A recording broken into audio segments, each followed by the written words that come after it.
Hey! What is up, everybody? Welcome back to the Mile Higher podcast with Kendall and Josh. We are back for episode 19. Oh my gosh. 19. Yeah, we're almost 20 weeks into this bitch. 20 weeks in. We're almost at episode 20, but today's episode I'm super pumped about because it's going to be interesting and it's going to be mind-boggling and disturbing all at the same time. Yeah. Because today we're picking up on the 5 families that control the world, essentially. And today we're talking about perhaps the most influential family of them all, the Rockefellers. And dun, dun, dun. dun, dun, dun. Yeah, the Rockefellers are very interesting cats. We'll get into that here in a bit. But first, we just want to thank all of you guys for supporting the podcast. All of you that have gone and rated and reviewed on iTunes. Seriously, that's awesome. We appreciate it. It's like up to 3,000 now. Almost to 3,000. Like, that's incredible. Yeah. That's really amazing for only being a few months into this thing. Yeah. So we really appreciate it. We also appreciate all of our patrons that help support the podcast. We weren't monetized for a while. So we really appreciate all your help. Yes. And, you know, it helps directly fund this operation, the production of this podcast. So we really do appreciate all of your help, and especially a special thanks to our stellar patrons, who this month are Jocelyn B, Elizabeth B, Rebecca H, Brittany M, Kaylin M, and Selena M. Thank you guys so much. We really do appreciate it. And actually, today's Patron question of the week comes from Brittany M. And she asked, hey, my question is, do you think the government will finally release all the information they have on aliens? Because now more and more people are questioning them about it. Can I go? Yeah. Please, Kendall Rae, go ahead. What do you think? I don't think they're just going to finally release it all. They're like, oh, you caught us. Okay, well, here it is. Here's all the proof. No, I think absolutely not. The more people are finding out, then they're obviously leaking it. And personally, I think that they are slowly leaking information on their own, and that a lot of the information we get has been purposefully, slowly came to us. You know, absolutely. I think it's going to be a very slow rollout. Yeah, and I think they're going to do everything they can to control the way that it comes out and in the light that it comes out. You know, because I think that has a big play into the whole scheme of everything, especially when you talk about the military industrial complex and all of that. And, you know, how the, revealing of extraterrestrial presence on the planet would change that, and how, they may want to use that to their advantage to, possibly strike up another military conflict, this time with extraterrestrials. Because I mean, if you didn't know, they're going to create a space corps. There's going to be an actual space army that is going to be created. It's already been approved. Trump's already approved it. Oh, yeah. So that's going to be coming in the future. And it makes you start to wonder, why are they doing that? And obviously the answer right now is because all of these other countries, which we're going to talk about here in a sec, like China, they're ramping up their space programs, and they're starting to get more and more adventurous as far as their interest in outer space. And I mean, for all we know, there could already be a lot more activity in our solar system and in outer space going on right now that's just been completely silenced and kept hidden from the public. So I think we're going to see, especially in our lifetime, a lot of interesting things happen with the disclosure of extraterrestrial life, which, I mean, a lot of people want this to happen right now. And because I mean, if you think about it happening right now, I mean, it's going to happen, I think, slow in their time frame, but we all want it to happen now, because I think a lot of people think it's going to be one day they announce it on CNN. There's aliens, right. And then everyone knows. Right. Well, that's the thing. It's not going to be like that. They've already pretty much confirmed that we're not alone. I mean, just with their UFO research program and things like that. I mean, the government's already time and time again acknowledged there is an ET presence. I mean, you look at the quotes from all of the presidents and all of the astronauts, and it's endless. The amount of evidence that we are not alone is endless. So people have no idea either. Most people are not aware of all of the quotes of presidents and politicians and huge world leaders talking about UFOs that they've seen or they've heard of. No, well, that never gets talked about. Yeah. Mm-hmm. It's a lot, though. It's an extreme amount of... And a lot of astronauts. What is it, like 7? Oh, it's more than that. 9? Yeah, it's more than that. I mean, a lot of, almost all of them, it seems like, can confirm sightings of UFOs. And others even confirm that they believe there's a, ET presence right now, that, they've been observing us. They've been here since, way back, even thousands of years, or maybe they, a certain race started coming around Roswell and all of that. And I mean, the big thing with like revealing aliens to the world is the technology that goes along with it, the extraterrestrial vehicles, that a lot of us believe that we've already reverse engineered that technology, and the technology is being kept from us for the government and military industrial complexes benefit, because they don't want to move off of fossil fuels. They don't want to utilize anti-gravity and all these other technologies that we already know exist. So it'll be very interesting to see how, this disclosure happens and how soon it will happen. But I'm under the impression that it's going to happen a lot sooner than they want. Yeah. Because more and more people are interested in this topic. More and more people are looking into it and figuring out the truth and the facts around it. And they're like, what the hell? Why is this being hidden from us? I was saying is I think that it's possible the government has been leaking this information themselves, or like partnering with movie production. Well, To the Stars is a perfect example. Right. Of To that. the Stars is a great example of that. Totally, they're, government agent for... Yeah, they're trying to... it has a bunch of government officials in it, but they're also creating like films and media for people to consume and get the idea of aliens, so that when it does come out, it's not such a foreign idea. So I think they've been slowly releasing things, and I think that it's all happening according to plan. Like, I don't personally think that we're all figuring it out way too fast and they're scared. Like, I think they're like, all right, right now it's still just a select small group of people that believe this, and everyone else thinks they're insane. So like, we can let that go for a little while. Right. But like, it's coming down the pipe, Yeah, I mean, it's going to get to a point out how where... they want it. I mean, it's coming to a point where everybody's going to know the truth about the fact that we're not alone, and they're going to all see, they're going to see the concrete proof that proves this. And I mean, it's so obvious though. Come on, if you just know basic science about the universe, like just like the little things about how big it is, just look at about the how statistics. it's forever expanding. Like, come on, if you really think we're the only ones that sprouted up. Are you serious? It's so dumb. Billions. It's so planets, ignorant. like, it's such a human thing to think like that. Yeah, and I mean, it's a very one-sided egotistical view. Man, to think we're the only ones on the fucking universe. What? Well, it's a control tactic. It's a way to control a group of people by making them think that this is it. That we're the only life that we know of right now. Like, keeping our world to our world. Right. Our bubble's small. They got to keep it small. Because as soon as we all become like cosmic interstellar travelers and like can fathom, all these planets with like life on it, it's going to they're going to lose control. They're not going to be able to control us, because we're going to be like, all right, we'll go to this planet. And they've kept us focused on our own little world and our own little drama and bullshit between each other. Like, we're going to talk about China's space program in a bit here. And you just said that they're trying to get to the dark side of the moon. Is that what? Didn't you say that earlier? Yeah, no, that's exactly what we're going to talk about. Is it's interesting to think about this idea of why has it been literally since the 60s that we went to the moon? Like, why aren't we like what?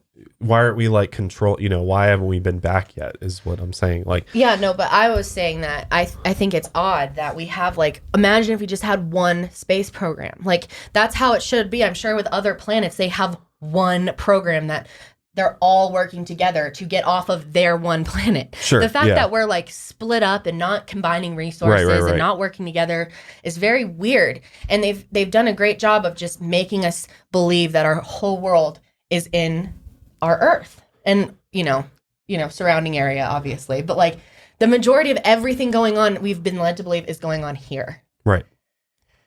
Anything that really matters to us, they've really painted the moon as just this giant rock floating in outer space that has no value to us whatsoever. Same thing with Mars. They're like, well, maybe there could be life on Mars. Maybe we could colonize there one day. I mean, maybe, but it seems pretty impossible. So we're not even going to try to. Why does it try seem to do impossible? Anything. Oh my God. I mean, and you can't tell me that like we go to the moon in like the 60s and then that was it. We got it. We figured out exactly what's there. We never need to go Meanwhile, back. There's tunnels and everything else inside the moon. Who we knows haven't what's gone going back on there? since 1973, if I remember right. Somewhere in the I early can't remember 70s. when the missions ended. I'm pretty sure it's 73. And that is so long. Like, I don't even think It's most like people 50 know years that. You tell almost, people yeah. like, hey, did you know we haven't been to the moon since 1970? And they're like, what? I thought they were going to the moon all the time. Like, I feel like a lot of people just assume that once we went, we just kept going and we're doing new research and stuff, but we just stopped going to the moon completely. Which just raises all kinds of red flags and Yes. questions in your head of, well, why? Because we need to stop bringing It's these not- astronauts here because they're coming back down and telling the truth about what's going on. Yeah, well, and it's not because of money. Like, let's be real. It's not like they don't have money to do this. They clearly have money to do everything else, but they don't have money to like fund space exploration. Yeah, like, come on now. Seriously. Good God, we spend so much just on like securing Trump's family every day because he has such a huge family, making sure they're all safe. If we put just like a fraction of that, like a month's worth of that towards We could lunar probably go to mission, like we could- Saturn or something. Yeah, We could like go far. Well, that's the thing is just like it's hard to believe that we haven't been back. And you know, what the hell has NASA been up to? Like, I mean, they're obviously still sending things into space, and you know, we're all obsessed with the International Space Station, which is great, cool. You know, we're orbiting our planet, you know, looking at shit, taking pictures. I mean, what could they possibly be doing that's like groundbreaking on, you know, the International Space Station?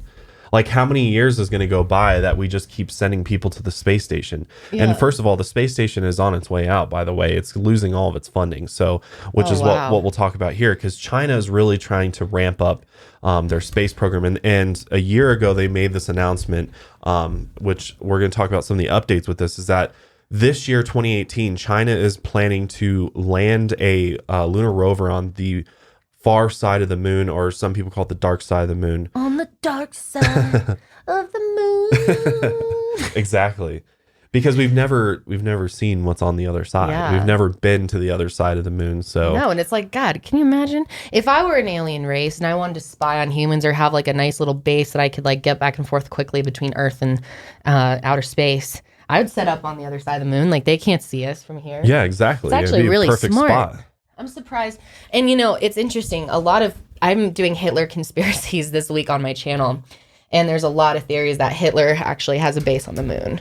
And, like, the Nazis have a base on the dark side. Yeah, there's a lot of people that believe there's some sort of operations center on the moon called the LOC, Lunar Operation Command or something. There's a lot of people think there's actual hub on the moon somewhere, whether it's the far side or possibly even within it. Because if you think about it, it's a giant piece of rock. Why wouldn't there be tunnels? Why couldn't there be underground caverns just like there is here on this planet? So it would be very, very easy for, you know, some sort of civilization to hide itself on the moon, whether it's on the far side or within it. So Yeah. it'll be super interesting to see what they find when they land something there. They like land there. What and if that is like the way that they end up revealing aliens Chinese to people? Like, the are the ones Chinese that, like, went to the other reveal- side of the moon, and guess what they fucking found, guys? We had no idea.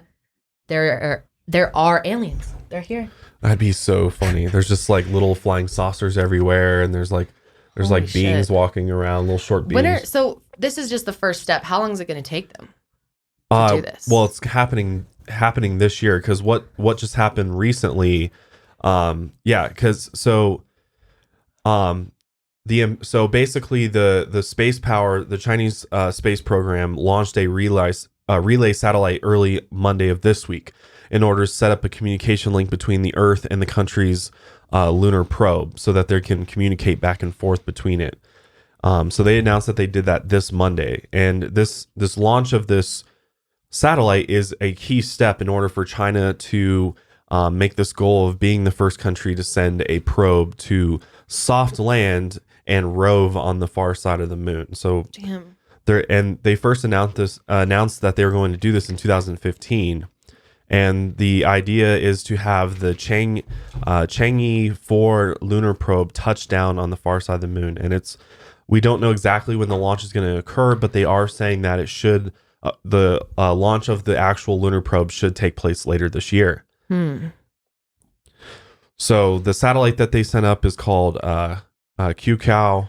That's probably not how you say it, but wait, Q. It's like Q. I mean, I don't know. Quaco, Quakecow. It's like Keiko. no. It's QUE like K QIAO. QIAO Is the name of this Chinese rocket that blasted off before 5:30 a.m. on Monday morning. That means just for future reference. That means Magpie Bridge in Chinese. Magpie Bridge. Why are they calling the rocket Magpie Bridge? Well, I guess it's kind of a bridge between. Oh yeah, that makes sense. It's bridging the communication between the probe and the Earth. Yeah, that makes sense. Okay, keep going.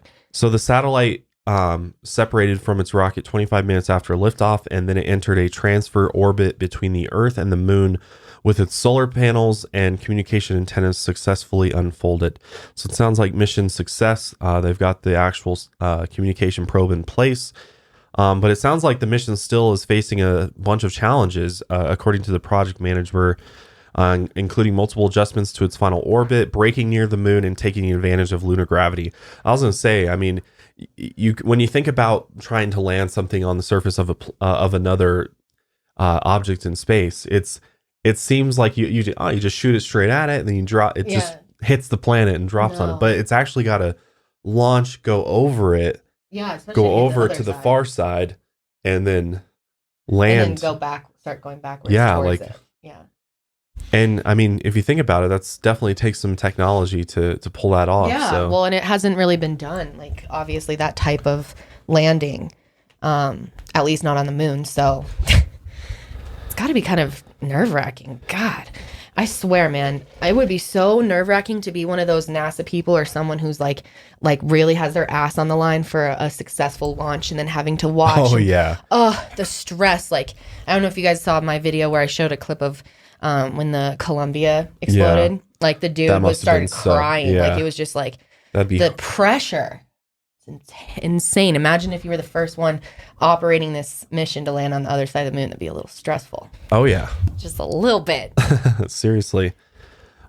What's interesting to me, though, is that a little while ago, Trump did make a bunch of like claims that he was going to like push space exploration forward and they were going to go back to the moon and all this and that. And then literally as things got closer to making things happen, it completely got shut down. Like all of our space hopes and dreams for the near future got completely shut down. Yeah, and that's what happens with every politician. They say things and then they get into power and realize, oh shit, I don't have nearly as much control of this as I thought I did.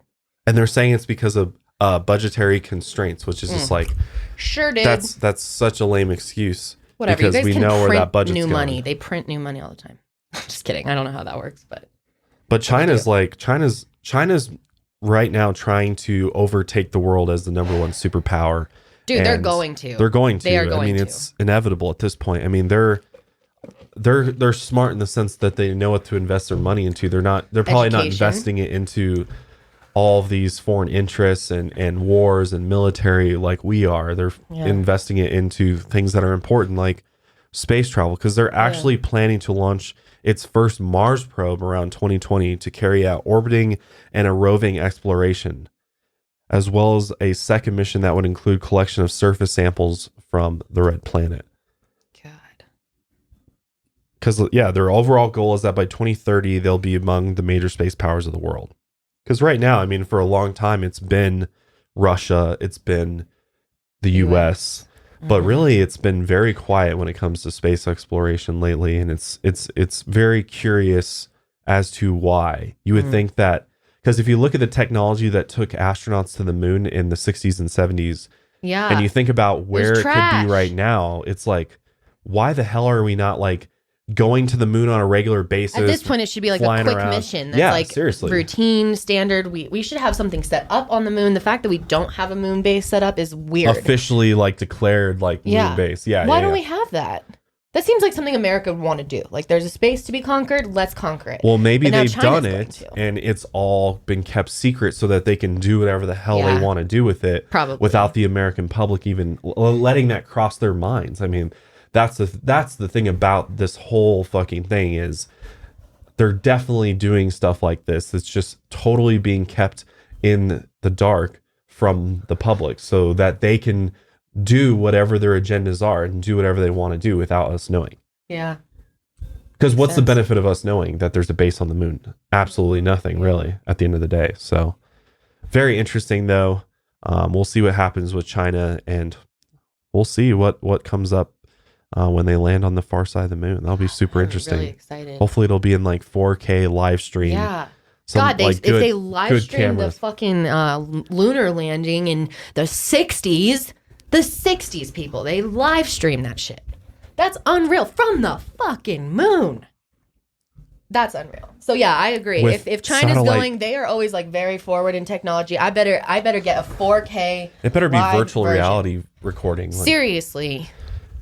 I mean, seriously, let's hope that it's not grainy, shitty footage that looks like it was made in a Hollywood studio. Well, maybe that's why they stopped sending people to the moon. They knew like technology is eventually going to get better, and people are going to be like, "Yo, why does this still look so shitty and grainy and hard to see?" They'd probably have to keep putting out like crappy pictures. Or I think that honestly a big reason is because there's literally an extraterrestrial presence that is gonna be shown. Like if they've live streamed everything, shitty pictures and shitty video, right? Or they just straight up fake it in a studio. They don't even do it where they said they do it. Who knows? Who knows? I think they've been to the moon. I know for a fact some of those photos are faked though. They are. There's evidence that some of the photos were faked or taken in a studio. Yeah, and some of the footage looks pretty fucking it's pretty bad. Sketchy to me. It's pretty bad. Well, if that doesn't make you rethink your life, here's another thing you got to be worried about. Your Amazon Alexa, okay? Oh, I'm and so glad artificial we don't have intelligence. that. Oh, I know. I've returned it. I bought one and then I returned it because I was like, nope, not letting this thing in my house. And thank fucking God, because these Amazon Alexa devices are not your friends. Because 2 weeks ago, a woman in Portland learned that her Amazon Echo device had recorded and sent a private conversation between her and her husband to one of his employees in Seattle without their knowledge. What? So Amazon Alexa was in the area where they were talking, and they weren't talking about anything crazy. They're actually talking about hardwood floors. But according to Amazon, Alexa apparently misunderstood their discussion about hardwood floors as a series of commands to send their conversation to the man in Seattle. What? Yeah, apparently Amazon said that the Echo device woke up due to a word in the background conversation sounding like Alexa. Yeah, well, obviously that's going to happen. That happens like with Siri all the time. But the fact that then the subsequent conversation that was heard by Alexa was heard as a send message request, at which point Alexa said out loud to whom, at which point the background conversation was interpreted as a name in the customer's contact list. So they can like see the transcript of what happened. Yeah, they can look at the logs. Yeah, they have logs of what it says. Alexa then asked out loud, contact name right? Alexa then interpreted the background conversation as right. As unlikely as this string of events is, we're evaluating options to make this case even less likely, Amazon told Ars Technica when they were asked about what they found in these device logs. But apparently the woman in Portland claimed that the Echo never audibly confirmed it was going to send the recording. And isn't it supposed to say, are you ready for me and to they send swear this? by this. They swear they didn't hear it ask this or ask any of these things, and that it just did this without asking. God. And it's not a good thought to think that Alexa can just mishear you having a conversation about flooring and then make 4 consecutive commands based upon what it thinks it hears and just does it, That's what's so crazy about it. Well, okay, so it seems that to be in this modern world, you pretty much are surrounded by these listening devices everywhere. Like we have these devices with access to the microphone that is just listening in the background all the time. So even if you turn it off on your like Siri or something in the future, like you said, we're probably going to have like robots. We're going to have like a chef and you're going to have to talk to them and they're going to be listening. So it's like, where are we going to draw the line? Because we're returning Alexa right now, but are you never going to get a robot? Because I know you're going to want that robot. Well, that's the thing, and that's why a lot of people, like, when they heard this story, was like, "This is some Black Mirror shit right here." Like, this is some like, this is a futuristic scenario that's played out on an episode of Black Mirror for sure, because it illustrates this real life privacy nightmare when you're bringing voice assistants into your home. Because with any internet connected technology, smart speakers like the Amazon Echo and the Google Home, Siri, present consumers with this issue of trading privacy for convenience. So would you rather have the convenience of having these devices and artificial intelligence doing these tasks for you? Or are you going to be on the privacy side and you're worried that your privacy is in jeopardy because these devices are listening to you? So it's going to be a choice of which one is, which one do you want more? Do you want privacy, or do you want the convenience that these devices can offer? Yeah, that's what I'm saying. It seems like you can't really like have it both ways. Right, because these devices record your commands in order to train their voice software to understand commands better. And it's like, come on, that's why it records as technology gets better over time, there's going to be more and more of these things around. They're going to be in public places, listening to you in the bathroom. Like, there's going to be everywhere. There's going to be iPads in the walls, and like, people don't realize how crazy it's going to get. It's going to be everything's going to be so advanced and so new. And everything's going to have these little speakers because people like doing the voice thing. Even with our TV, like, we have we have DirecTV now, but we used to have Comcast, and it had a voice remote. And I really miss the voice remote because it's nice. Like, people like being able to just say something, give a command, and it does it. It's very convenient, right? And it makes you feel like kind of fancy and high tech. So this isn't going away. People aren't going to stop buying these devices because they're worried about them listening. Soon it's going to get to the point where everyone has them. No. And you can't really avoid it in this world. Because most people aren't like really paranoid about people listening to them or their, information being recorded. Because I think the unfortunate truth is that all, no matter if you use the internet at all, you're at risk of your information being tracked and recorded in some way, shape, or form. So, to really be paranoid that these types of devices like Amazon Alexa or Google Home are recording your voice and things that you say is, really at the end of the day, no different than what you search into Google and what you search on the internet and things like that. So, I think there's definitely a trade-off, because it's like, there's definitely cons to, having your privacy invaded and having all these, basically everything you say around this device recorded because it's listening to you, in order to make itself smarter. But I think it's just inevitable. I don't think there's really any way to stop this from happening. And I mean, Google and Amazon, they actually hold a number of patents that enables them to collect data from the voice commands, and it allows them to analyze it and do anything from making a judgment about a child's level of mischief to gauging a person's mood in order to personalize content or target ads. Yeah, because that's all. The ads thing is a big deal, dude. Right. They listen. Have you ever had that happen to you when you're like talking to your friend about something or talking about smoothies, and then a Jamba Juice commercial pops up on your Instagram? You're like, I didn't type that. I said that. This thing is fucking listening to me. Our phones listen to what we're doing. It is really, really creepy. Just the same way that your computer looks like gets cookies, and those cookies then give you the content that you're searching for everywhere. You see the ads everywhere you go. You're like, I was looking at Monk on Instagram. Now it's on my Facebook. Now I'm hit with Monk ads. Yep. Yeah, it's really it's getting smarter and smarter. And this is all just, merging with the singularity, because people are not going to stop using these devices. No. I guarantee you. No. They're like, whatever, privacy, schmivacy. Might as well have this robot do everything for me by being able to talk to it. Well, that's the thing. I mean, I think at the end of the day, I don't care as much that my stuff's being recorded as much as I care about my private, personal information being shared. Like the whole breach with Facebook was a complete disaster, because that's a lot of people's personal information. And I care more about that than I care about, Alexa overhearing me talk about, the stains in my shirt and how I might need to get some Clorox bleach in order to get the stains out. Yeah. And, the only reason Alexa's even listening to me say that is because it's going to serve me with an ad for Clorox. And Amazon's actually working on this right now. I don't think it's in place with Alexa devices right now, but pretty soon, I mean, it's going to, if you say something that you need, or, you're talking about something specific, then Alexa's gonna be like, hey, did you know that there's this place nearby that you can buy this, or you can go do this? I mean, I think that's inevitable. And I just did a video on my channel actually about Google's new AI home assistant. Yes, you did. And that's wild, man. That thing, that freaked me out. it's just like a human. It's indistinguishable from a human when you talk to it. Yeah.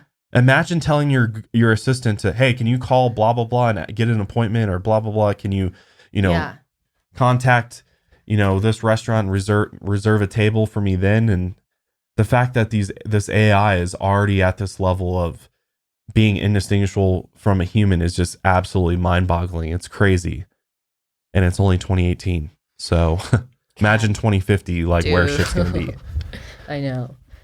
So crazy. It's going to be in such a crazy place. But I just wanted to talk about that because that was a sort of a hot topic in the news this week, and a lot of people were wondering about this Amazon Alexa issue, as well as the new Google AI assistant. So very, very interesting stuff. But today, let's talk about the Rockefeller family conspiracy. Oh my God. So interesting. And in episode 18, we talked about the Rothschild family, which is also one of the 5 main families that control the world. There is actually probably a lot more families involved, a lot more bloodlines involved, but we're going to cover at least the main 5 that have had perhaps the biggest impact on the structure of this country and the systems that are in place. And what's really interesting when you start looking at the Rockefeller family is how often they are mentioned alongside the Rothschilds. Like the two are very, very connected and intertwined. And when people think about Illuminati or, elite families that run the world, many people immediately go to Rothschilds, Rockefellers. Yeah. So that's why I wanted to cover them next, is because they are very, very involved with the way everything is. Dude, I even remember reading about them and taking notes off them out of my school history book. Yeah, I mean, and the Rockefellers are actually one that I remember hearing about, but I definitely only heard them in a positive light, and only in a light that is that they were businessmen and they did all of these things for our country and for the banking system. But today we're going to dig into some of the little known facts about the Rockefeller family. So first, let's talk a little bit about the history of the Rockefellers' business empire. So the Rockefellers made their wealth through John D. Rockefeller and his foundation of the company Standard Oil, which is essentially what brought about the many fortunes to the Rockefeller dynasty. They are the oil kingpins. They are the oil masters. They essentially control the oil in the entire world from the very beginning, from the late 1800s into the 1900s. Yeah. Well, I mean, owning Standard Oil, that was such a huge thing. That was really what secured it for them. Right. And they started. So John D. Rockefeller he's not the oldest. His father is named William, but John is kind of where everything started. Because, isn't it John Davidson Rockefeller? Davidson? Yeah. So John D. Rockefeller started Standard Oil Company in 1870, and he was actually the world's first billionaire because he monopolized it. And this was back before when you could do that, just cheat the system, buy everything up, and own the business. And he basically owned oil. There was no chance for the little guy to make it. The business. He owned all the oil and controlled all the oil throughout the entire world. And they still do today, pretty much. And there's actually a lot of rumors around how their actual dynasty actually started. And apparently he kind of got started by selling prohibited alcohol to Union soldiers. He originally started out owning a whiskey distillery, which is interesting. So he controlled that market as well. But John D. Rockefeller was David Rockefeller's grandfather, and John actually died in 1937. And David Rockefeller is the one that is perhaps the most infamous of them all, and the person that many of us think of when we think of the Rockefeller family. Mm-hmm. Because David, he used his money and his wealth that he got from his father in order to help create and fund the Federal Reserve along with the Rothschilds family. And this gave these two families the ability to print money out of thin air, because that's what I was saying earlier. Right. Because the Federal Reserve is a private entity, and they essentially can print money whenever they want. Mm-hmm. Yeah, they can, and it like ruins the value of the dollar and all this shit. Yeah, it's pretty crazy. But by doing this put them well above the U.S. government in terms of power and influence. And this move allowed them to gain power over the government and the people via a rigged financial system. And this is a historical event that is really never talked about in school. I mean, I don't remember hearing about this in school at all, or even about Standard Oil or anything about that. And you think that would be like basic 101. We learn about about the government, the economy, the way the system works. We touch on the Federal Reserve, but not like this. And I feel like I didn't ever hear, and guys, the Federal Reserve is actually owned by these two rich families, and not even the government. It's private. No one ever said that shit. That's a pretty important detail, that people really think all our money is coming from the government, and it's not. I bet if we went to a high school today and just went around asking people, like, do you think the Federal Reserve is government? Who owns the Federal Reserve? Right. Who owns the Federal Reserve? What would people say? They would say, probably the federal government. Donald Trump? Yeah, him. He gets to control it. They'd say the government, though. That's what people would say, is the government. They wouldn't say these private corporations and definitely not some family. Absolutely not. It's pretty shocking when you figure that out. I mean, God, that's one of the things that really hit me that I've learned this year, actually. It's only been like about a year that I learned about the Federal Reserve, and wow, did it open my eyes. Because I was like, holy shit. If there's anything that will shatter the illusion of this country and the systems that are in place, it's learning about the banking system, the monetary system, the way that the financial aspect of our country is controlled. How we just get screwed over and over and over. And if you want to know more about this, I highly recommend watching Thrive. It's free on YouTube. THRIVE, Thrive. Thrive movement. Really incredible. Yeah. Yeah, it goes into a lot of the detail about the formation of the Federal Reserve and how the system's completely rigged and how money has no value. Interest is bullshit. Like everything is. It is so eye-opening, truly. It is. So the Rockefellers, after the Federal Reserve was created in 1913. So this is actually shortly before the creation of the Federal Reserve. In 1911, the Supreme Court actually was realized that, oh shit, the Standard Oil has a complete monopoly over the entire oil business, and this is a huge problem, obviously. Yeah. So antitrust legislation actually forced the breakup of Standard Oil into various oil companies we recognize today. So you're like, oh, okay, well, it got broken up, so that's good. They're not going to have the same control or power over this industry. But guess what? Wrong-o. Yeah, wrong-o. Wrong-o. It's all still owned by them. It was all broken into little companies that is still owned by them. So nothing. They still have the monopoly. Check this. Yeah. All right, check it. So from Standard Oil, they basically broke apart and then formed into the companies that we know today as ExxonMobil, which is the world's most profitable company on the planet, Chevron, ConocoPhillips, BP, Amoco, and actually 4 out of the 6 super majors in the oil industry are direct Rockefeller spinoffs, which is BP, Chevron, ExxonMobil, and ConocoPhillips, which are basically all the biggest ones, are still direct Rockefeller. So they still have a monopoly. It's so funny. Like, as we're reading this stuff, I am having such a flashback of my history class because I was taught by, remember Mr. Eskew? I loved him. He's my favorite history teacher, and I remember him explaining this stuff, but it was so different. Like, we talked about monopolies and how they broke up the monopolies and we moved on a stronger economy. It wasn't but they were all bought by the same dude. It was just they were broken up. It just wasn't one company. They just broke it into 6, but it's still owned by. It's so the average person doesn't know the details behind that stuff, and they won't look. So it looks like it's not a monopoly, but it is. Right. They're telling us. Yeah, it's exactly like most things. Hey, we did this for your benefit, so you should be good. No need to worry. We took care of it. Meanwhile, behind the scenes, I mean, and they've gotten way more sneaky now, because now, you can go look and see who runs these companies. You can actually do a lot more research on this than you could in the early 1900s. Yeah. So it was still way easier for them to get away with still owning these companies, even though it wasn't their, one Standard Oil that they started. Right. Yeah. So clearly these companies never really broke apart. And since oil prices at the time were skyrocketing and these families were grabbing control of the money supply, John D. Rockefeller quickly had the U.S. government in his pocket, and he was free to manipulate the society because he had control over the most worshipped resource on the planet, which is money.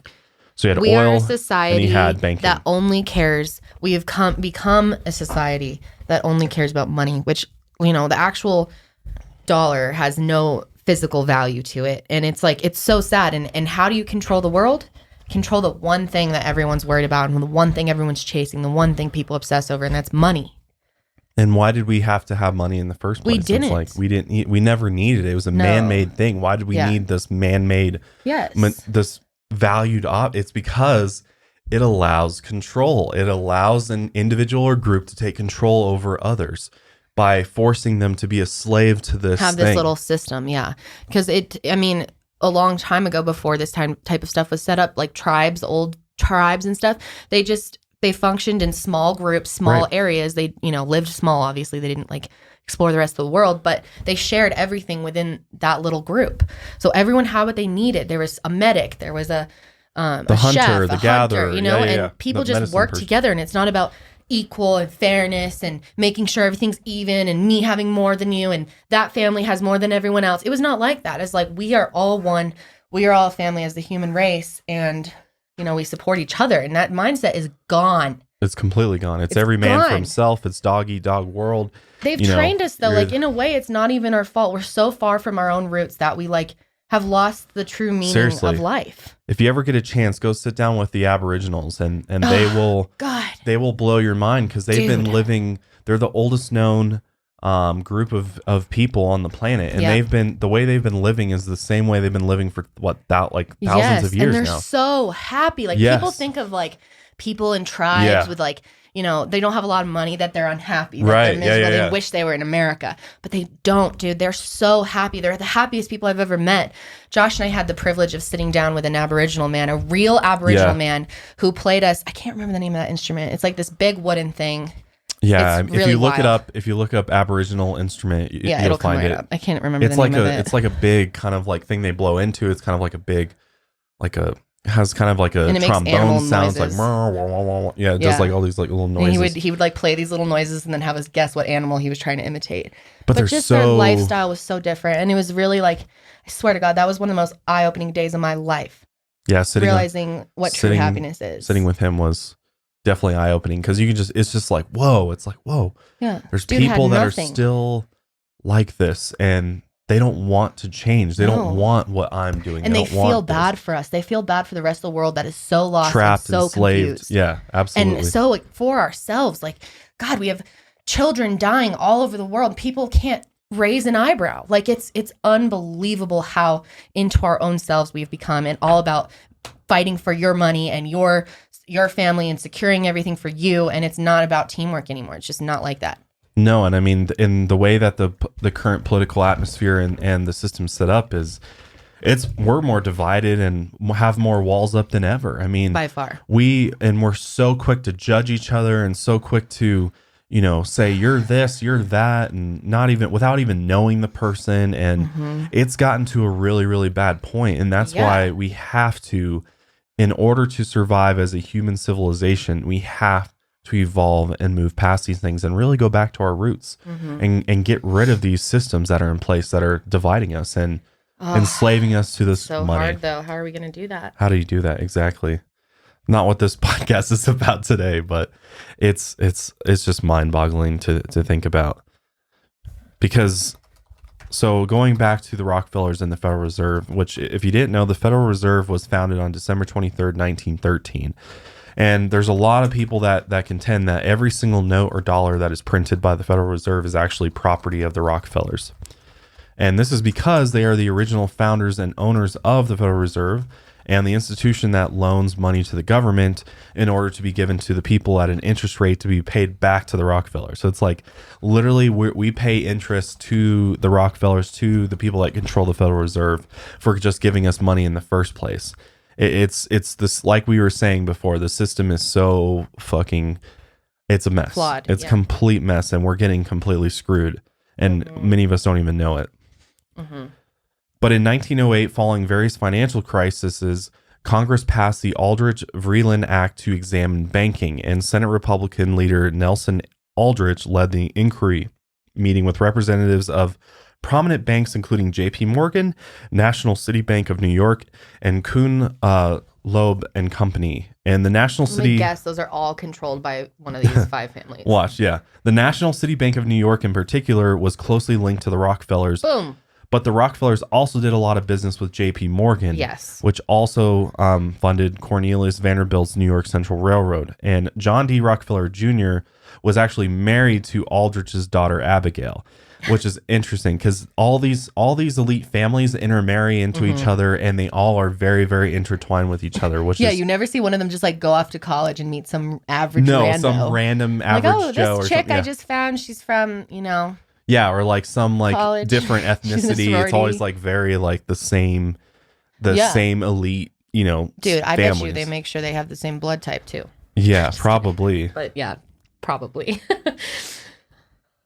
But Aldrich's inquiry led to the Federal Reserve Act of 1913 and the subsequent establishment of the regional Federal Reserve banks, of which the Federal Reserve Bank of New York was the most powerful. And the Rockefellers were also major shareholders of the Equitable Trust Company, which merged with Chase National Bank in 1930, which everything is clearly quite closely interrelated. And also, many conspiracy theorists point out to the role of the Rockefellers in the Bank for International Settlements in Basel, Switzerland, which was initially founded to handle Germany's World War I reparations, but now fosters international monetary and financial cooperation and serves as a bank for central banks. So Gates Magara, formerly of Chase Manhattan Chase National Bank and the Federal Reserve, was its first president. And by the way, Magara's grandson, Richard Magara Helms, was a senior official at the CIA at the time of John F. Kennedy's assassination. Needless to say, the Rockefellers have also been linked vaguely to Kennedy assassination conspiracies. Yeah, there's actually a decent amount of proof too. Because Kennedy talked about the Federal Reserve and talked about the system and talked about how things needed to change and things, and the power was not with the people, more boldly than really any other leader in American history. I would want to say, I don't know if you agree with me, but I think it is very interesting that the Rockefellers may have an interest in the assassination of Kennedy because they wanted to break up the Federal Reserve and, create a actual like government system that is transparent, that we can see into and understand.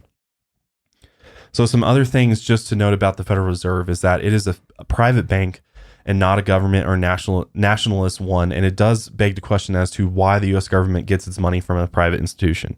Why? That makes no sense. And a lot of people don't even know that. And the Federal Reserve is accredited with financing all modern wars, which some claim can be attributed to the Rockefeller dynasty. I 100% agree with that. And financing both sides of the war, too. Yes, which is what we talked about, the Rothschilds. J.P. Morgan and the Rothschilds have also been linked to the Federal Reserve, and its ties between the Morgans, Rothschilds, and Rockefellers cannot be denied. And that is 100% fact. There is many connections. They clearly knew each other. They clearly met together and it seems like the Rockefellers, Rothschilds, and Morgans are like the main 3. Especially when it comes to the financial banking system in the Federal Reserve. Absolutely. They're the main ones. But there's other large families with ties to the Federal Reserve, which include the Lazards of France, the Warburgs of Hamburg, Goldman Sachs of New York, the Siefs of Rome, the Lehmans, and some speculate that up to 90% of the wealth of Fortune 500 companies is owned by these 8 families. Wow.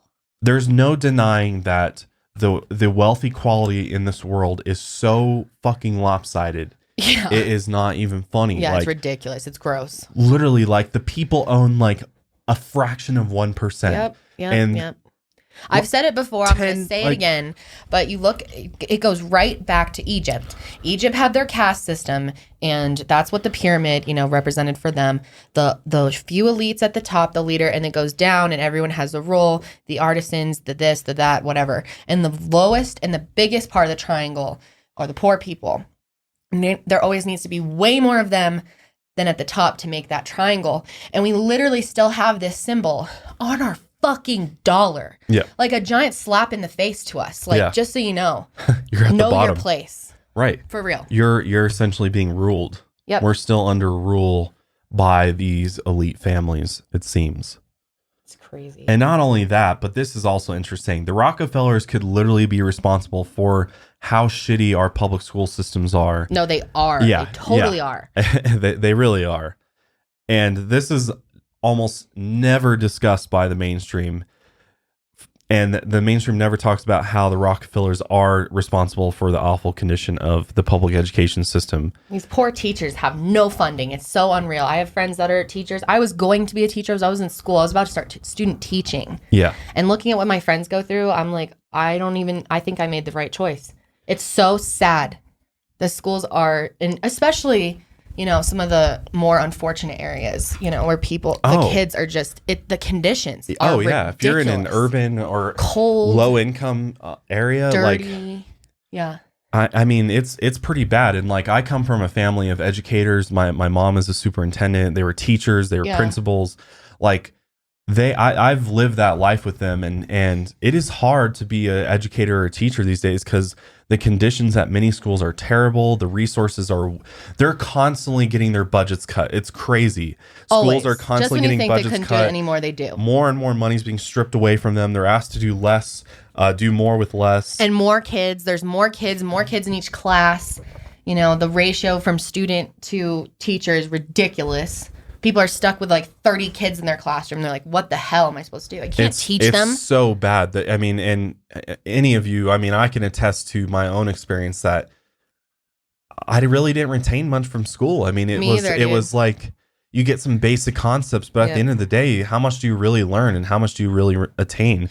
You don't, because school has taught us that it's about filling your brain with knowledge, memorizing things, and then dumping it all. As soon as the test's over and as soon as you get your grade, you're done. Doesn't matter if you actually retained any of that or got anything from it or learned from it, as long as you were able to produce it on the day you were supposed to. That's all that matters. The school system is beyond fucked up, beyond repair at this point. Standardized testing is a joke. I could go on and on about schools because, I had learning disabilities and it was we should do a podcast about schools and about the school system. Yeah, we could do a whole episode just talking about the state of affairs with the education system. Yep. So the reason that the Rockefellers are linked is because many years ago when the public education system was first being set up, there was a lot of money poured into a Rockefeller-created National Education Association, with also help from the Carnegie Foundation and later the Ford Foundation, so other very wealthy elite groups. And the result of this and of the efforts of these organizations can clearly be seen worldwide today. And you can clearly see the real purpose of the education system, which is their version of what they want to teach children and young people. And those couple things is one, reward comes from accurate memory recall from heavy repetition. Yes. Because I don't remember anything. If you were to ask me to do a basic trigonometry fact or something, even algebra, I wouldn't even be able to solve for X at this point. I have literally completely removed all of that knowledge from my head. Gone. Well, that's why it should just be way more tailored to the individual. Well, weren't we saying too, did you take World Civ or Old Civilizations? I took Civ, yeah. And God, I'm so interested in all these ancient civilizations, but I barely remember anything I learned about them in school. But I took a whole semester's worth. And it was one of the hardest classes I ever took. Yeah. No, I know. They glaze over the good stuff, the actual true stuff that you need to know about. They give you a very one little quickie version of it, and then they move on. It's not even the teacher's fault because they'll get in trouble if they do too much. Oh, the curriculum. And there's always those teachers that do a good job and go a little bit further deeper. than they're supposed to, and like, or show things like show videos or like will bring in alternative stuff. There's people that are talking about conspiracies. I've had subscribers like message me like, hey, my history teacher's talking about the JFK conspiracy. Like, this is so crazy. So, I mean, every once in a while in a blue moon, you get, someone who's willing to go deeper. You okay there? Yeah, sorry. But the other thing that the schools teach right now is non-compliance will be punished. You will be punished for not conforming. Yes. If you are different or you try to be or try to want to know about something different than what everybody else is learning, you get shut the fuck down. They shut you down and they make you into a bad person. And that is so obvious. And not only that, but acceptance that truth and what is real comes from authority. That's also something they hammer into you, is that you accept the truth that is told to you, and basically anybody of authority has, you need to listen to them. And which is just it's so obvious that the real purpose of the education system is to cultivate this culture of conformity and prohibit critical thinking about anything of real importance. And that's really what led us down this road and made us want to do this podcast and make videos about this stuff, is because we feel so strongly that the version of the truth that we've been given has a lot of holes in it. It has a lot of issues, and we need to get the facts straight. We need to look at everything critically and think about everything in a totally different light, because the truth that you're taught in school is, a partial truth at that. It's a partial truth at that. So continuing on, let's talk a little bit about the Rockefeller family history. So John D. Rockefeller, who we've been talking about, was David Rockefeller's grandfather, who died in 1937, and he was the world's first billionaire. So the rest of the Rockefeller family includes William Rockefeller Sr., which was John Davison Rockefeller's father, and then there's some other Rockefellers as well, some other brothers as well. So let's see. So there's John D. Rockefeller Jr., and which is who we're talking about David Rockefeller. I'm sorry. Sorry, Kendall, to run off real quick. So John D. Rockefeller III, Nelson Rockefeller, Winthrop Rockefeller, David Rockefeller, which is the main person that we're gonna focus on, because he is probably the most influential of the Rockefeller family. He's responsible for a lot of different things, and the guy, I don't know, the guy looked a little creepy to me, but that might just be me. But he actually just died. And David was the last of John's grandchildren. He was the youngest, but he is the most powerful and favored. And he was actually the CEO of Chase Manhattan Bank at one point. And as one commenter put it, he was so rich and powerful that becoming president of the United States would have been a demotion. David Rockefeller was so powerful and in such a position of influence that being the president would be a downgrade. Wow. And he was the CEO of Chase Bank, which is like JP Morgan. Like, clearly the links there, like clearly there's a reason why he was the CEO of Chase Manhattan Bank. So that's very interesting. But they're one of the most powerful families. They're one of 13 Illuminati bloodlines. And if you believe in the idea of Illuminati and these different families, then they're one of many. Well, there's proof that there really wasn't Illuminati, as we talked about last time. Yes. So it's not just some like bullshit thing people made up. But a lot of people are saying that like these families and, people that try to debunk conspiracy theories are saying that they don't have as much power and influence as they used to, which may be true. Because David Rockefeller, who we're talking about, he recently died, and a year ago, I think, and so people are saying, well, now that the bad guy's dead, like, we don't need to worry about it. That is so ignorant, I think. Come on, we need them for everything. These 5 families, like everyone in this country and in most of the world, relies on these companies. Yeah. So yes, they still have control of us. They still own the Federal fucking Reserve. Anyone who just thinks they just like gave up and went away is like crazy. Well, that's the thing is, and it could be an indirect control of these entities now. Like they may have another family, another person, you know, controlling things at the top. Yeah. Yeah. David Rockefeller died March 20th, 2017 at 101 years old. God. So going back to David's father, John D. Rockefeller's death, he had assets that total to 1.5% of U.S. GDP, which is a mammoth amount. It's a huge amount. And relative to GDP, this is much more than the current value of Warren Buffett or Bill Gates. So we're talking billions, possibly trillions of dollars. If you talk about 1.5% of the total GDP, that's a huge, huge number. Yeah, it is. And again, just like the Rockefellers, they were only reported to have a net worth of $3 billion at the time of David Rockefeller's death. But more speculate that their actual worth is close to the trillions, and they simply prefer to appear less influential than they are. Yes, because it takes eyes off of you. Like, why would you want everyone to know that you're this powerful? And they've split up their wealth You're a target, over so many different smaller branches of their family that they don't show up on these like top 10 lists of the richest people in the world. So like they're off the radar. Mm-hmm. Yeah. Yeah, totally. No, Smart. it's smart. It's a really smart way to do it so that you don't draw suspicion to yourself. I mean, people had to really dig to even find this information. If they just want to be rich, right.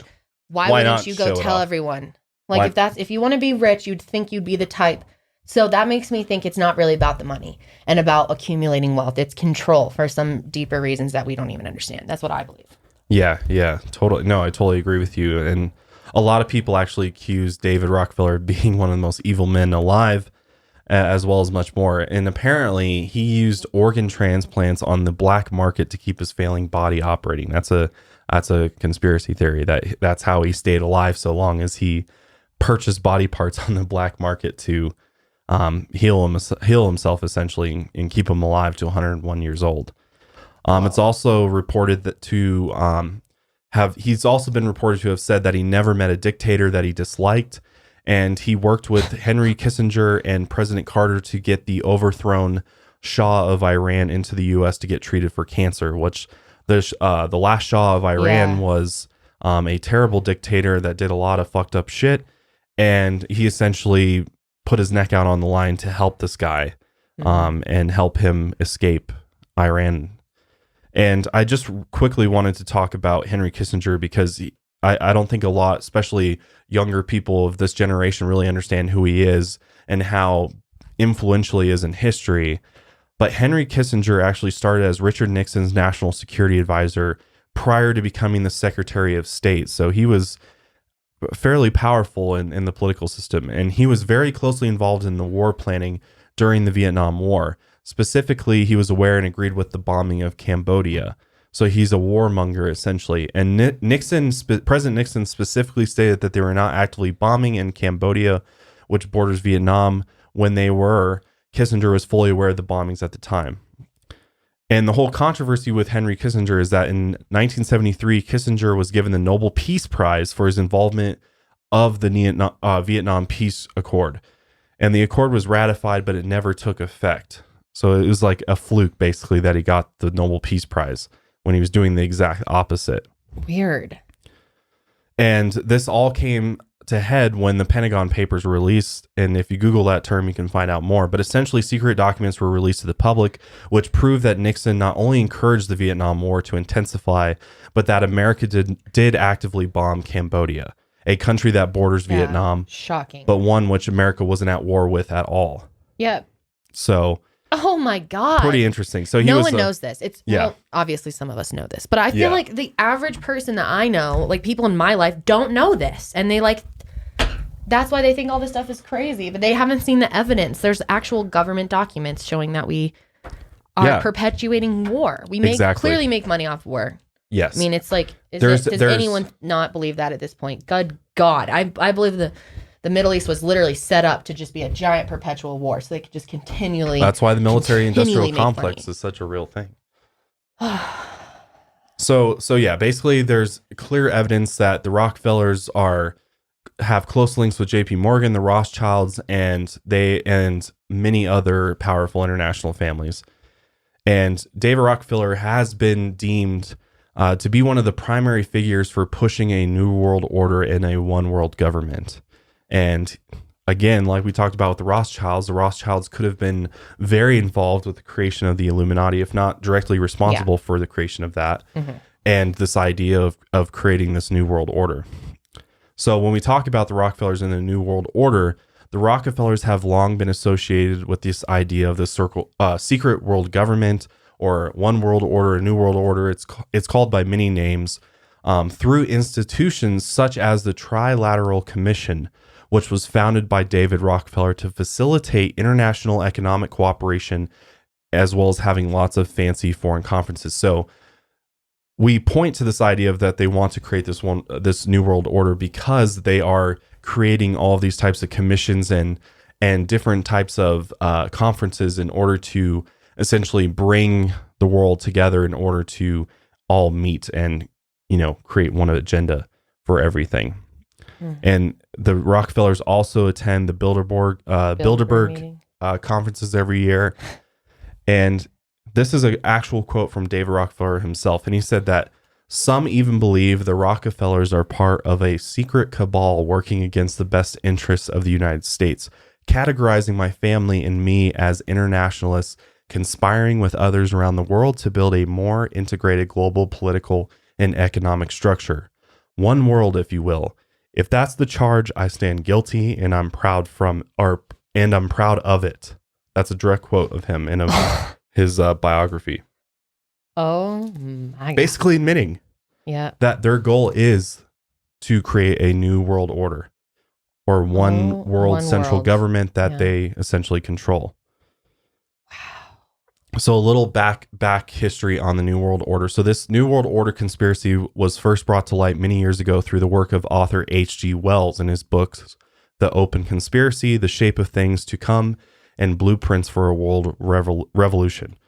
And while he did not use the word New World Order, he did mention the coming together of powerful elites to gain power over the masses, and that it would be done under the disguise of integration to benefit all and protect the very people it would end up dominating. And the term New World Order has come into prominence more and more since then. It is actually the term New World Order is actually frequently used by politicians and heavily associated with international agreements, which have the stated aim to promote a new world order of peace and global stability. If they know that, like so many people out there hear the term New World Order and freak out and think that it's this demonic thing. Why use that? Yeah. It's very really interesting that they do use this. Yeah. And it's been used recently. Very and odd. Many people say that such arrangements are a thinly veiled effort to control international politicians and eventually the world in general, as all decisions will be centralized by the one world government with one currency, one legal system, one culture, one education system, and one medical regime. And the whole population would be controlled via the elites who pull the strings and remain relatively anonymous. Wow.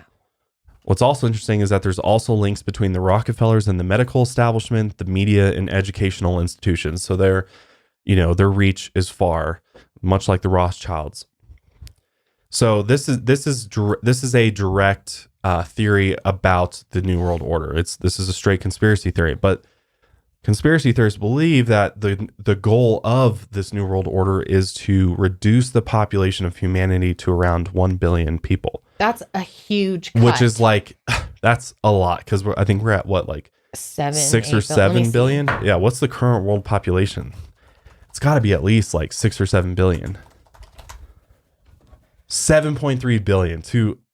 that's a lot. We're That's projected crazy. to hit 9.7 billion by 2050. So almost 10 fucking billion people. Well, that's the thing is there could really be a problem with overpopulation. And no, there definitely, at this point, I think there is a problem. It's only going to get worse. Good God.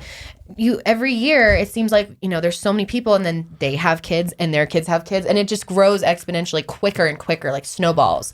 So we're going to get to the point where the Earth's not going to be able to sustain the number of people. Well, it could. Yeah. That's the thing, is it depends on who's in power and what. Yes. If we have the free energy of Tesla, we have the advanced technology of extraterrestrials, we can all survive on this planet. Yeah. And we can go to other planets. You're right. I didn't even think of that. It's the overpopulation won't even be an issue. Right, because right now we're depending on fossil fuels and things we don't need. Antiquated technology, all of these things. And if the elites and these families remain in charge, they, in order to keep themselves in control and in charge, it makes sense that they have to deal with overpopulation. And overpopulation in the sense of there's too many people. We can't control that many people. We don't physically have the capability. But there's also to do not that. enough resources if they continue with the with the fossil fuels. Right, we'll run out of oil. We'll run out of all the stuff that they need. Because I guess I've always thought, God, when I was younger and didn't really understand this, and I'd hear things like, "Oh, the world's overpopulated." As a kid, I was like, "How can it be overpopulated?" I'm driving down the road right now with my parents, and there's tons of land, tons of fields. There's plenty of space.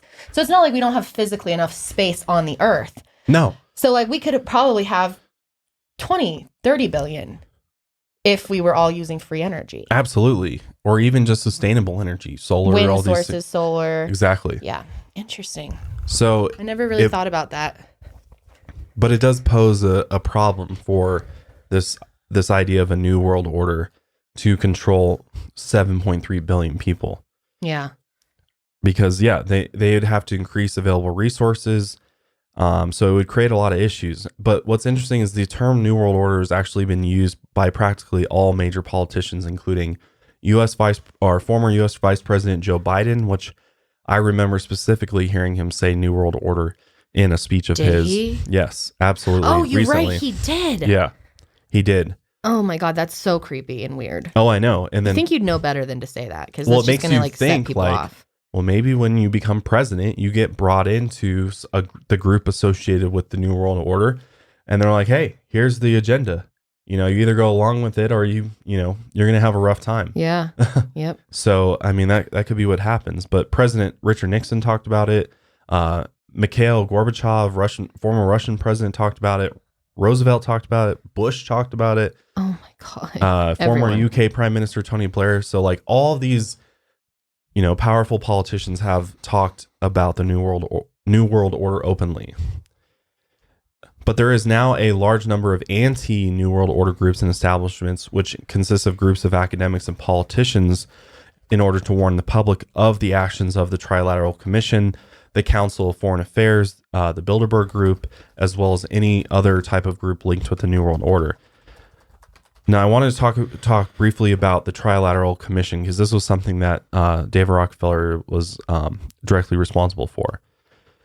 But he established this group called the Trilateral Commission, which is basically it's a special group, and each of the regions has its own selection process. Candidates must be at least 35 years or younger, and it's renewed. The commission's renewed every 3 years and publishes annual papers.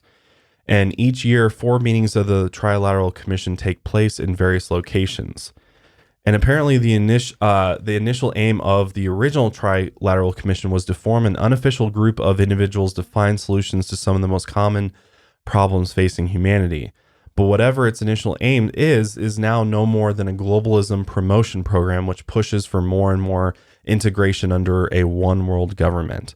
And many are convinced that the Trilateral Commission is a place where unelected officials meet up and plan global affairs, manipulating the governments and selected industries using their power and influence. I mean, it makes sense. So basically same type of thing as Bohemian Grove, Bilderberg, any of these, very secretive meetings that we know a lot of these elite families and individuals attend. And one trilateral related conspiracy is that they sought to reduce the population of New York to 4 million and to put the majority of the world into concentration camps. So pretty crazy, but it is one theory that has come out from this Trilateral Commission. And David Rockefeller is practically always cited as the Kabbalist in chief. So he's kind of the mastermind behind this and the global establishments of elites who aim to dominate the world through their various means. And the Trilateral Commission is also accused of having a hand in weather manipulation, plagues, and of course, the fixing of election campaigns. This is interesting, but President Carter is actually accused of working in tandem with David Rockefeller and the Trilateral Commission, as quite a large number of Trilateral Commission members were drawn from the Carter administration. And many powerful politicians were and are currently members of the Trilateral Commission, and this commission is deemed to be no more than a front for the Council of Foreign Relations, another nefarious organization made up of powerful members of different countries. So this is a very diverse group of individuals that are a part of this Trilateral Commission group, and most of them are private citizens from America and Europe, but this actual commission is membership by invitation only. And David Rockefeller has actually heard about a lot of these conspiracy theories and a lot of these allegations against the Trilateral Commission, and he's responded to many of these allegations by writing to papers and editors. And he states that the truth is much more mundane. He said anyone can subscribe to the quarterly magazine for $10 a year. So he's saying like, we're transparent. We don't do anything crazy like people are saying, even though we don't actually know exactly what they're doing. And he's denied and said that, there's no say whatsoever in the election of public officials.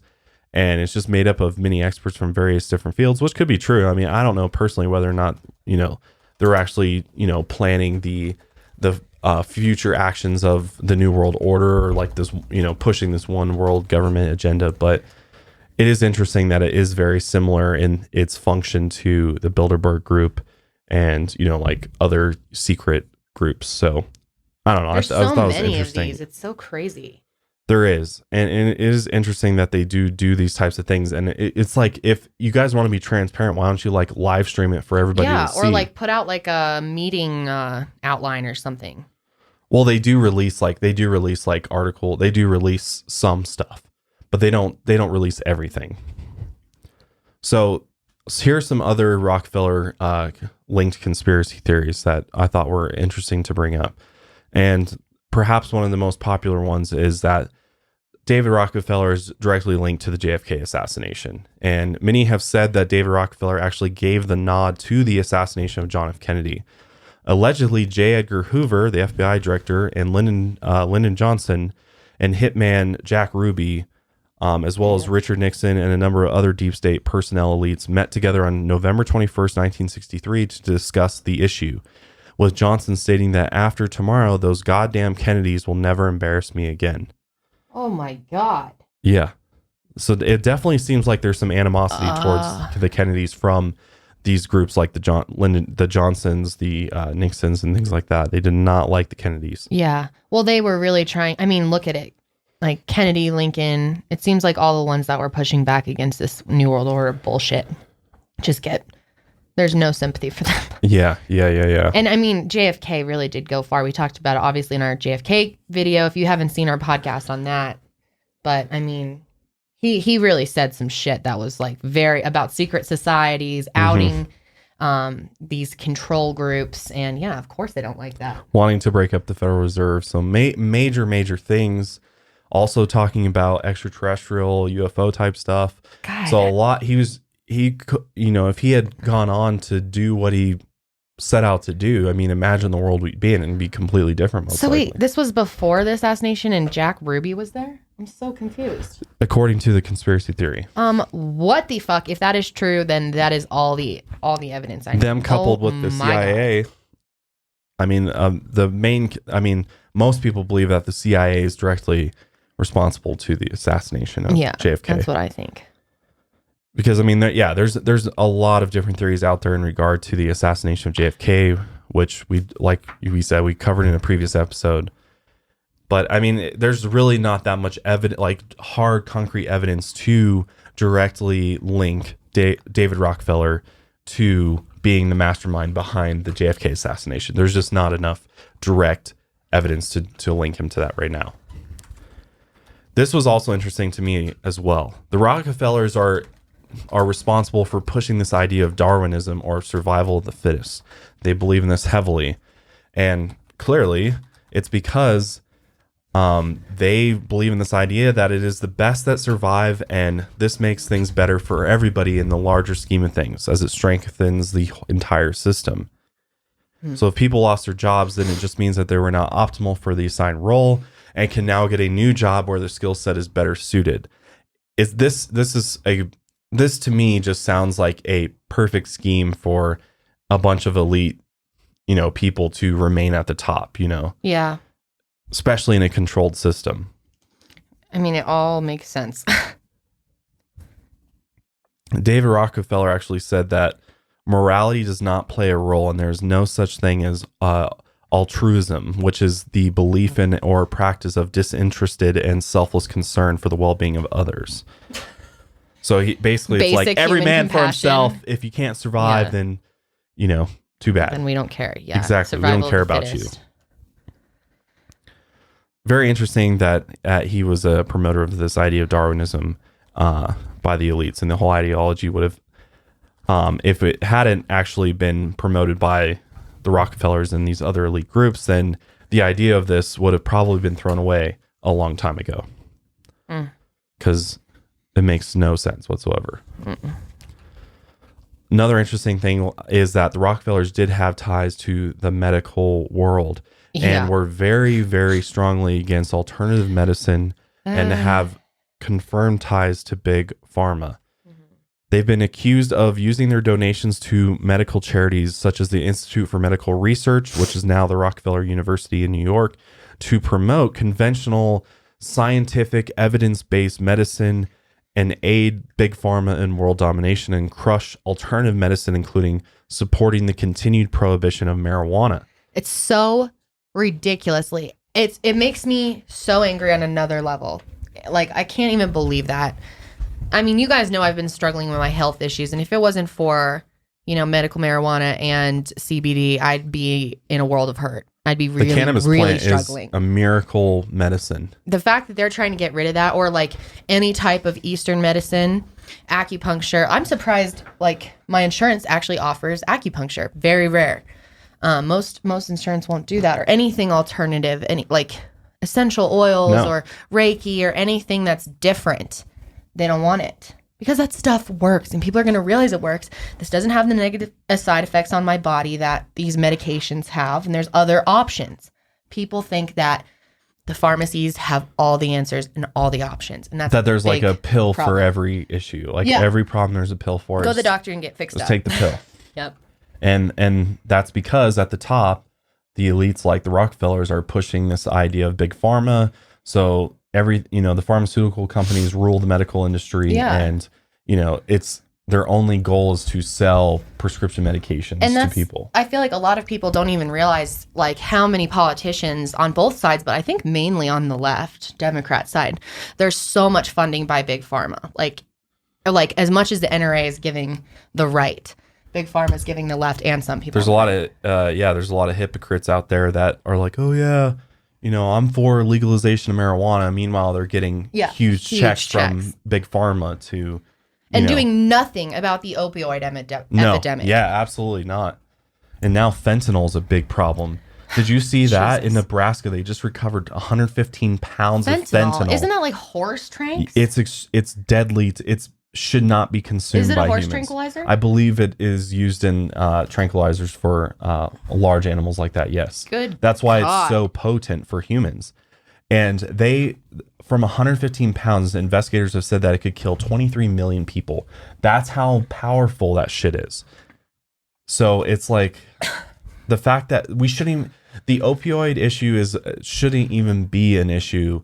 And I think it would go away. I would think it would go away completely, if not almost completely, if natural medications like marijuana, mushrooms, things like that were legalized, so that people could try something natural, something with no side effects, something that could actually help them without having Imagine if I didn't have, these alternative things to help me cope with my pain and my nausea and all these things I have. I'd have to go to pain pills and other medications. Muscle relaxants. Get addicted to it, or Xanax. They screw up. There's another side effect with it, or death. God, every commercial for pills these days is like, or death.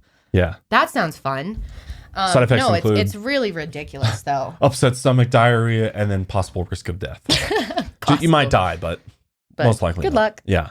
Yeah, it's really bad. And, you know, I personally have a lot of people in my family that I'm was close to, that ended up extremely addicted to opioids, and it destroyed their lives. I mean, their lives are ruined, and it's because they had, you know, mental illness, they had trouble, they had hardships, and if they just had marijuana to deal with the anxiety, I don't think any of them would have gone that way. You know, they didn't have anything else to help them through difficult times. And that's how most people in this country are, or they're sick.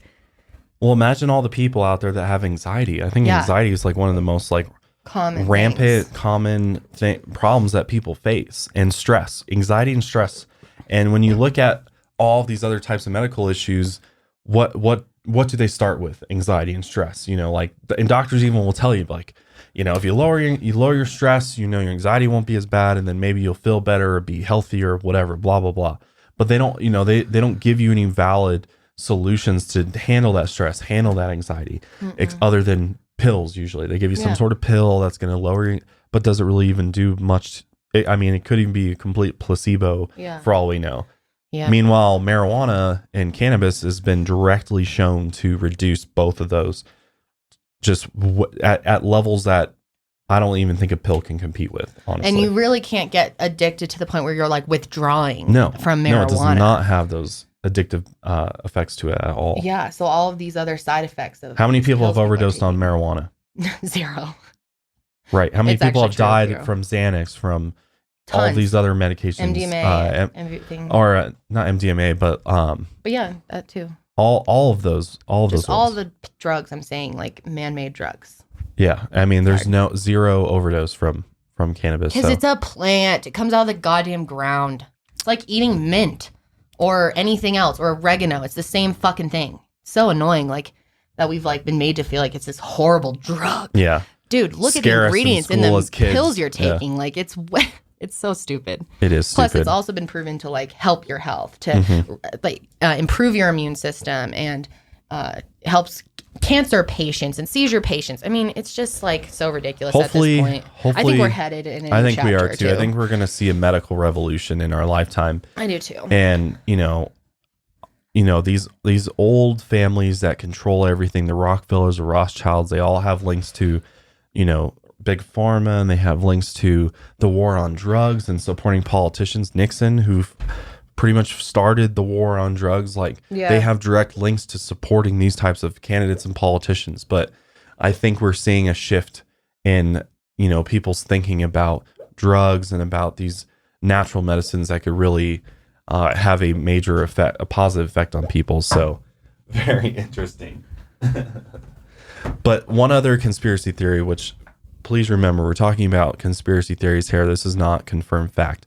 But some people believe that the Rockefellers may have invented the Zika virus as a means to kill people in order to lower the world's population. So this is part of the New World Order theory, because how do you reduce a population from 7 billion to 1 billion? Well, you can do it a couple different ways. You can do it with man-made weapons, but an easier method would probably be to use some sort of virus or some sort of, you know, like polio was such a nasty thing back in the day. And, you know, to think what would happen if we didn't eradicate polio or find a vaccine for polio, it would be a totally different world right now, because that's scary shit. Polio is no joke.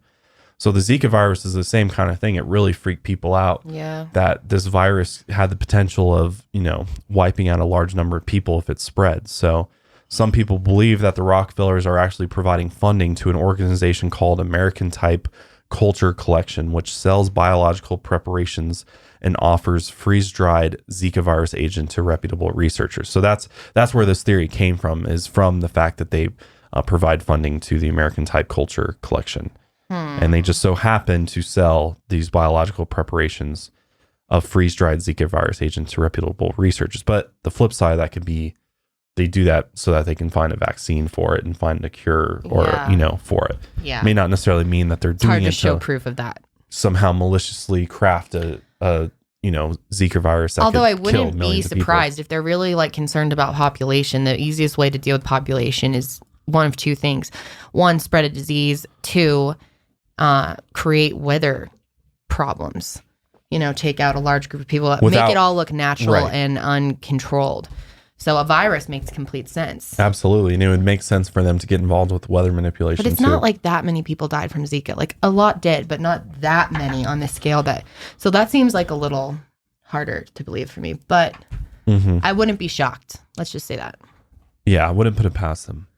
The last theory I wanted to talk about was in regards to the World Trade Center, because the Rockefellers are from that area, and they were involved with the building of the World Trade Center and the Twin Towers. They were. Because David Rockefeller was the Chase National Bank CEO. Well, and I believe they own own like a ton of insurance companies, if not most insurance companies, if I'm not mistaken. I believe they owned the insurance company. Like they had financial gain. They made financial gains from the 9/11 attack. So that's what this theory is basically about, is that not only did they own the buildings, but they had the insurance on the buildings, and that the two towers at the World Trade Center, which were destroyed in the 9/11 attacks, they financially benefited from it. But they've also supposedly they're nicknamed David and Nelson after the Rockefeller brothers. Apparently the Twin Towers were named that. It's like, I guess if you're going to destroy something that's yours so you'll get the insurance money. I mean, that could have been the motive, or it could have even, I mean, they are oil tycoons, so it could be like, let's make it look like a terrorist attack from... Oh, yeah. No, that's clearly what it was. At the end of the day, it was scaring Americans, getting us all rallied up about fearing the Middle East so that continual war can continue there. I mean, it's like, it's not that hard. When you realize it all, it makes so much sense. Mm-hmm. It's so obvious and clear that they have so much to lose by the military-industrial complex ending and stopping its rule over the world and its activity around the world, because they have the Rockefeller families and these Rothschilds and all these other elite families have so much to lose from that ending. So they're willing to do whatever it takes to keep that going and to keep that money flowing and the control over the oil, and not allowing, alternative energies to come into play, to not allowing the disclosure of extraterrestrial, all of these things.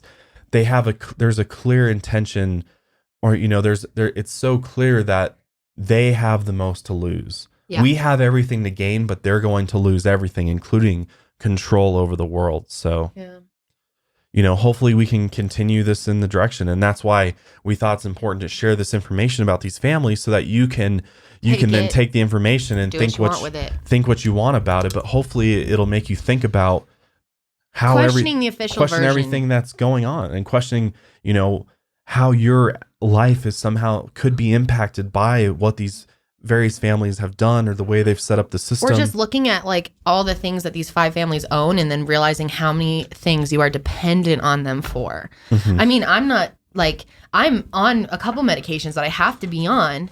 I would die without my medications. Well, I don't think I would actually probably die, but there are a lot of people that are reliant on these medications, the pharmacies, oil. We need them for food, everything. We get our cars, metal, oil, everything. They own everything. Like, we are completely reliant on them. And that's the biggest thing, is we should not be in a society where the few control the many. The few control everything. Everything is controlled.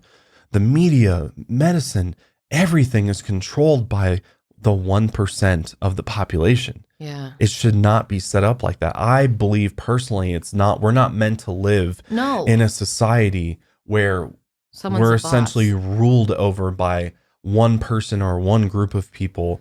Should be a collective civilization, a collective society where the people choose how it works, how it runs, how it functions, and not leave it up, not leave it in the hands of the few, and especially the wealthy that have nothing to lose and everything to gain, and have infinite power over the world and how things play out.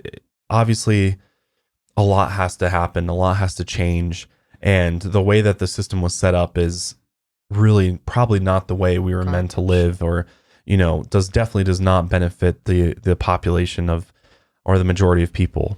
And that's the goal. I mean, that's what waking up is about. It's waking up to this illusion of the systems that are in place. Your idea of what reality is very different. Totally. God, I've changed so much. Like, just even since like we met, like when we were 17, I was a completely different person before I knew all this stuff. It's changed my life in ways I can't even describe. I'm sure many of you out there who, you know, already knew this stuff or are fans of our content probably feel the same way. Like, good God, my life has changed since I knew this.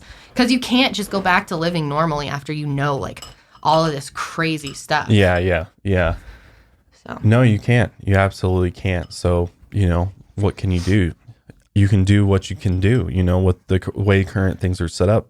Support people that believe the same things as you. Support people that are looking out for the greater good of humanity and the greater good of the population versus and making an effort people to spread it with as many people as you can. Yeah. And, you know, I'm sure all of you guys out there have told your mom or someone in your life about what we talk about. And that's really good. That's like the best way to you know. And like, I don't agree with the way the political system's set up, but you know, you can try to support people that are making their primary focus that of the people's and then listening to the people. Backed by all of these corporations, even if they're families. Not the, you know, the automatic right or left candidate. Even if there's someone like Jill Stein or someone, I can't even remember who else, whatever. Someone who like doesn't Sanders have as much like, of a yeah, chance. and, like, don't be Ron afraid Paul to support people who we're told don't have a fucking chance. Like, I'm so sick of people saying that. Like, there is no chance of anyone who's not supported by corporations getting in. There's no chance. You might as well not ever think about it or vote for it or fight for it or anything. Just give up now. And they're right until we start standing up as a population, as a people, and demanding change and demanding we expect more from our system. Yeah, it's not working. I'm not voting for anyone. Let's make it better for society. And at the end of the day, we're all human beings. We're all the same. We're all the same species. So sharing the same damn planet. Right. I know. God, how different life would be imagine if there was multiple species on the planet that were like intelligent as humans. Like, there was the blues and the greens and the birds, or like, you know, there different is. groups of, yeah, I know. There literally is. That's the thing is like, but here, imagine if it was here. Right? Maybe we wouldn't be so damn racist if we would realize we are all the same. We are literally all the same race with the same beings. We're on a team. We all have a consciousness. We're all essentially the same at the end of the day. We're all made of matter. We're all made of the universe. There's no differences. Like everything that chances you see are we've all is just shared the same souls. Could I mean, it's really wild to think about, but I feel like we've lost touch. We've lost touch. Our true selves. We're disconnected. And we've been blinded and led astray from the truth. And unfortunately, these families have had a lot to do with it. The Rockefellers, the Rothschilds, and we'll be getting into the Bushes, the DuPonts, and the Morgans. Yes, we're actually going to come back with a true crime case next week, a really interesting one. But the week after that, we will probably do the Morgans. The Morgans, yeah, or probably the next play after this for sure. Yeah, so look forward to that, people. Definitely a lot to look forward to, but thank you guys so much for joining us for episode 19 of the Mile Higher Podcast, the Rockefeller Family Conspiracy. We appreciate all your support. Hopefully you enjoyed it. If you did, subscribe to the YouTube channel if you're watching it, or subscribe on iTunes if you enjoyed listening to it. But thank you so much, guys. Thank you, and we will stay see woke. you next week.